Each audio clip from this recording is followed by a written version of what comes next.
This is the Regain Wellness Podcast with Jamie Logie, episode 14, How to Avoid the Damaging Effects of Sugar.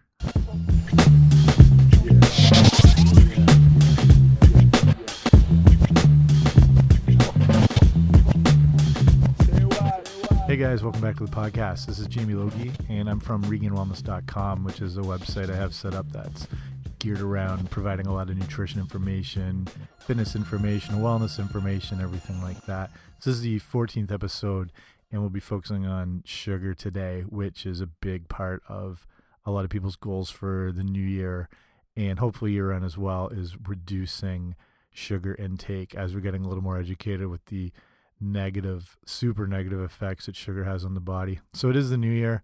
Good time for changes. If you're Canadian like me, we're just coming off the World Junior Gold Medal win last Monday night, recording this on a Thursday. So it's been a good week here in Canada, except we've been dumped on by snow, but that's to be expected here. So like I said, I run regainwellness.com. If you haven't been by the website already, I encourage you to head over, take a look, and sign up for the email newsletter.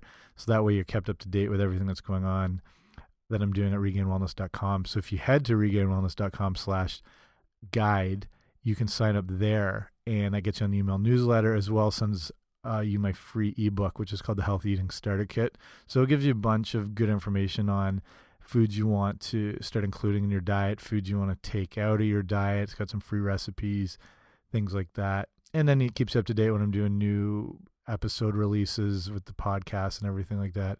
So I do appreciate you listening in right now. I know there's a ton of different podcasts out there, so appreciate you taking the time and spending the time with me. I feel like an airline saying that. I appreciate you.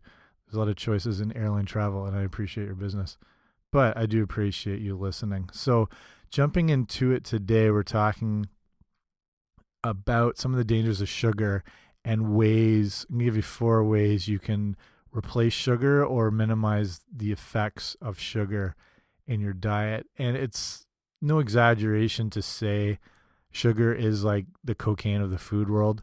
When you look at the detrimental effects that sugar has on our bodies and the terrible impact it has on our health, it's honestly not hard to look at it in a similar light as something like cocaine. And if there was an absolute number one nutrition tip I could give, and a lot of other people would agree and probably encourage as well, it would be to remove or drastically reduce refined sugar consumption. I wrote an article a little while back where I asked, I think it was 16 experts in the field of nutrition, what their number one tip would be for someone starting out to get healthy. And I think at least 8 or 9 of them said to remove or drastically reduce sugar. And I think anyone worth their salt, a whole other seasoning, would suggest that as your first move in the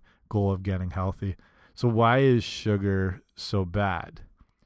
So when consumed, refined sugars really lead to these spikes in your blood sugar and releases of insulin by your pancreas.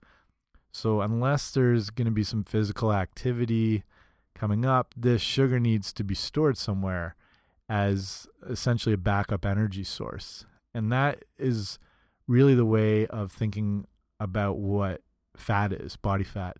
It's a reserve fuel tank, more or less. Insulin is known as the fat producing and storing hormone. And the sugar that is consumed by you, if not used, ends up being stored as fat. And over time, obviously, can lead to things like obesity. Consistent sugar intake creates what they call insulin resistance in the body. So the pancreas gets used to pumping out so much insulin that it becomes resistant. And now you're looking at developing type 2 diabetes. And I think it's interesting to note that type 2 diabetes was always known as adult onset diabetes. If you're a little older, you might remember that always being a term. But with it showing up so much now in teens and even preteens, it's now classified as type 2 diabetes. So when people discuss sugar, we're usually associating it with white table sugar, which is generally derived from things like sugar cane and sugar beets. And obviously that is a bad source. But I'd say there's another champ as far as the top worst choice for sugar and its negative effects on the body, and that would be high fructose corn syrup, or HFCS. And for those unfamiliar with high fructose corn syrup, it's basically exactly what it sounds like. It's a refined sweet syrup that is extracted from corn. And actually a majority of corn that is reserved for human consumption is not for corn on the cob or canned corn or anything you'd buy from a farmer at the side of the road. The majority of corn that they grow for us to eat is turned into high fructose corn syrup. And originally, high fructose corn syrup was developed as a cheaper alternative to higher sugar trade tariffs. We had to bring a lot of sugar from outside the countries, and tax imports and everything like that just made it a more expensive product, when high fructose corn syrup ended up being something extremely cheap to produce. And as an interesting side bonus, or maybe as an intentional along, it gave products a longer shelf life. And during the low fat craze, it became really a top choice to use in products, as when you remove fat from a product, you lose a lot of the flavor, you lose a lot of that mouthfeel, which is what draws us to certain foods. And obviously something had to replace that fat, that flavor, to give these new whatever type foods some form of palatability, and high fructose corn syrup was turned to as a choice, because it did give a little more flavor, it gave a little more texture, it allowed for browning characteristics, say in like fake-ish baked goods, cupcakes or Twinkie, just stuff like that. Anything that made it look like it was a legitimately baked product. This is another reason that soft drinks have grown over the years. I don't know if you remember, like, depending on what age you are, you would probably remember smaller serving sizes, whether it was in a fast food place where it was a smaller size drink, where the large is now the equivalent of like today's small, or cans of soda or whatever were smaller serving sizes. The reason that these drinks have grown so drastically, from basically 8-ounce being a rough serving to 20-ounce and beyond, was that it only cost not even pennies to make this change because of the cheapness of high fructose corn syrup. So manufacturers were now able to develop these much larger drinks and give you essentially more value, even though it was ultimately damaging your health. But they could give you this more value without it being any real cost to them. So in high fructose corn syrup, the thing we're looking at here is fructose, which is a natural fruit form. And it can be more mild on the body when it comes in its normal packaging, which is in actual fruit, which contains things like fiber and natural roughage, stuff like that. So your body's not getting a straight shot of sugar. In the form of fructose, and especially high fructose corn syrup, it is absorbed even faster, but straight into the liver, where it can trigger something they call lipogenesis. And this is a production of fats like triglycerides and cholesterol. It's one of the major causes of liver damage, and why at the moment 70 million Americans suffer from a condition called fatty liver. So with all of that under our belts now here, talking about the damage, I got 4 different ways to either replace sugar or minimize the effects on the body if you do consume it. The first one seems a little weird, but it's to avoid artificial sweeteners. And like I said, weird because you think drinks with artificial sweeteners tend to have 0 calories, they tend to have 0 sugar. So technically, yes, obviously, but artificial sweeteners, if you remember the episode I did on aspartame and artificial sweeteners, if you haven't, go back and listen to that. I'll put that in the show notes for today. So that's regainwellness.com/014. Artificial sweeteners trick your body into believing that it's about to receive sugar. So since no sugar is consumed, it can lead to actual sugar cravings, causing you to constantly be wanting the very thing a 0-calorie beverage is helping you to avoid.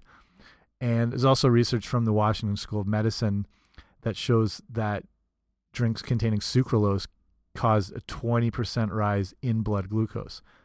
That means it is acting very similar to sugar without containing any sugar whatsoever. So the second thing, which is good to help sort of stave off the effects of sugar or an alternative to sugar, is to consume dark chocolate. And it can be a good turn to during times of sugar cravings or that old sweet tooth. Instead of having sugary milk chocolate, you're looking at real dark chocolate. And that's made up of at least 70% cacao solids, ideally 90%. But this is shown to help manage and lower blood sugar while helping, stave off that sweet tooth at the same time.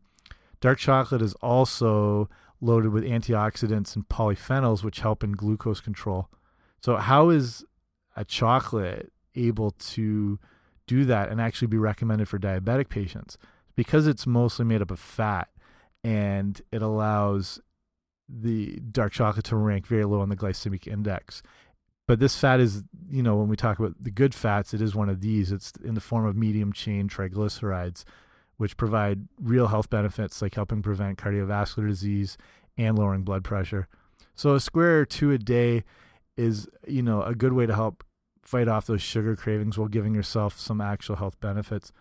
Another thing you can do, the third thing here, to help actually reduce the damaging effects of sugar, if you do have to eat sugar, or it's hard to avoid, or you're starting to stave yourself or wean yourself off it, is eating protein with sugars. If you're going to have something that has refined sugar, or if you have issues like hypoglycemia, having something with some protein and fat before you consume that sugar is going to help slow the release of blood sugar. When you consume something that is a majority of sugar, even fruit on its own, there will be a spike in blood sugar. So if you have something like a handful of nuts, like almonds or walnuts, or almond butters, nut butters, things like that, before you have fruit or another food high in sugar, it'll help stave off that blood sugar spike a little better. Here's our fourth thing that is actually a good replacement altogether, and that's stevia. And that's showing some real promise as a sugar alternative.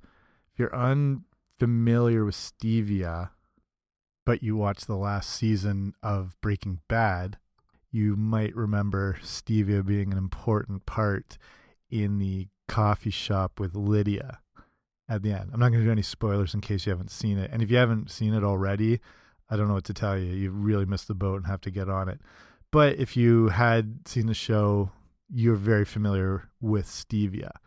But just to fill you in on what it actually is, stevia is a plant that's been used for thousands of years as a way to sweeten things and some medicinal properties. It appears to not have the same negative effects as artificial sweeteners and provides some health benefits, such as possibly reducing blood pressure and helping to lower blood sugar levels.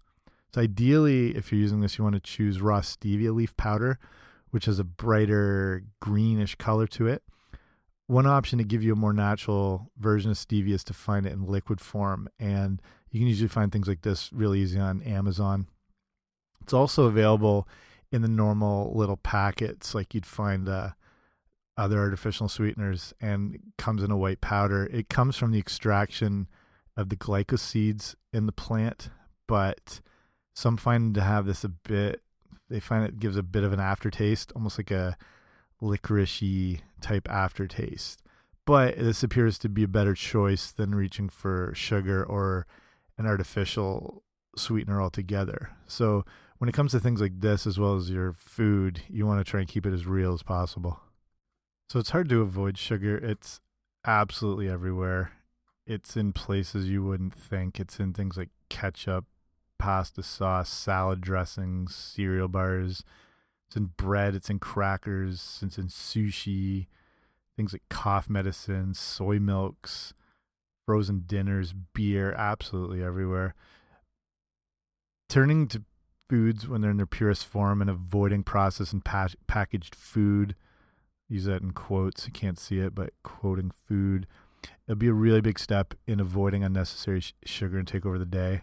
And with some of these things is looking to replace them with things like new alternatives like stevia, like get rid of the refined sugar, replace it with something like stevia, or reaching for some dark chocolate will really help you in that quest to remove or drastically reduce sugar altogether.